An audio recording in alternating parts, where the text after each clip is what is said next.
જમાવો, અજીત પવારના સ્થાને નવા નાયબ મુખ્યમંત્રીની વરણી મુદ્દે દેવેન્દ્ર ફડણવીસ સાથે સહમતિ સધાઈ હોવાની ચર્ચાએ જોર પકડ્યું. મહારાષ્ટ્રના રાજકારણમાં ફરી એકવાર મોટા ફેરફારના સંકેતો મળી રહ્યા છે, જેમાં નાયબ મુખ્યમંત્રી અજીત પવારના અનુગામીને લઈને અટકળો તેજ થઈ છે. રાષ્ટ્રવાદી કોંગ્રેસ પાર્ટીના વરિષ્ઠ મંત્રી છગન ભુજબળે એક સૂચક નિવેદન આપતા જણાવ્યું છે કે અજીત પવારના સ્થાને કોને નવા નાયબ મુખ્યમંત્રી બનાવવામાં આવશે તે અંગે મુખ્યમંત્રી દેવેન્દ્ર ફડણવીસ સાથે સહમતિ સધાઈ ગઈ છે.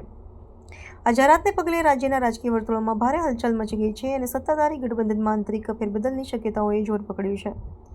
છગન ભુજબળનું આ નિવેદન એવા સમયે આવ્યું છે જ્યારે મહાયુતિ સરકારમાં સત્તાના સમીકરણો અને પક્ષો વચ્ચેના આંતરિક તાલમેલ અંગે અનેક ચર્ચાઓ ચાલી રહી છે. જોકે અજીત પવારના સ્થાને કયા નેતાને મહત્વની જવાબદારી સોંપવામાં આવશે તે અંગે હજુ સુધી કોઈ સત્તાવાર નામ જાહેર કરવામાં આવ્યું નથી. રાજકીય વિશ્લેષકો માની રહ્યા છે કે આગામી વિધાનસભા ચૂંટણી પૂર્વે વહીવટીતંત્ર અને સંગઠનને વધુ મજબૂત કરવા માટે આ વ્યૂહાત્મક ફેરફાર કરવામાં આવી શકે છે.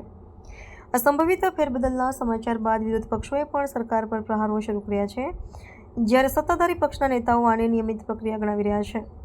મુખ્યમંત્રી દેવેન્દ્ર ફડણવીસ અને રાષ્ટ્રવાદી કોંગ્રેસ પાર્ટીના નેતૃત્વ વચ્ચે થયેલી આ સમજૂતી રાજ્યના શાસનમાં કેવી રીતે અસર લાવશે તેના પર સૌની નજર ટકેલી છે. આગામી થોડા દિવસોમાં મહારાષ્ટ્ર મંત્રીમંડળના મોટા વિસ્તરણ અથવા ફેરફારની સત્તાવાર જાહેરાત થવાની પ્રબળ શક્યતા જોવા મળી છે. सीएम साहब से जो है हम लोग गए थे, प्रफुल्ल भाई तटकरे, मैं और मुंडे, कल भी हम मिले थे उनको रात को. तो टेंटेटिवली जो है कल हो सकता है क्या सब शपथ विधि से लेकर सारी चीजें. तो मुख्यमंत्री ने कहा कोई मुझे प्रॉब्लम नहीं है. अब ये जो है जैसे कि कोई शख्स अगर चल बसता है तो कई बार 3 दिन का जो है दुख मनाते हैं, कई बार 10 दिन, तब तक लोग बाहर नहीं आते.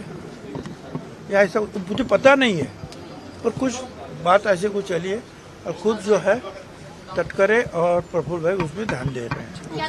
मगर बहुत करके घंटे 2 घंटे में जो है निर्णय आ जाएगा.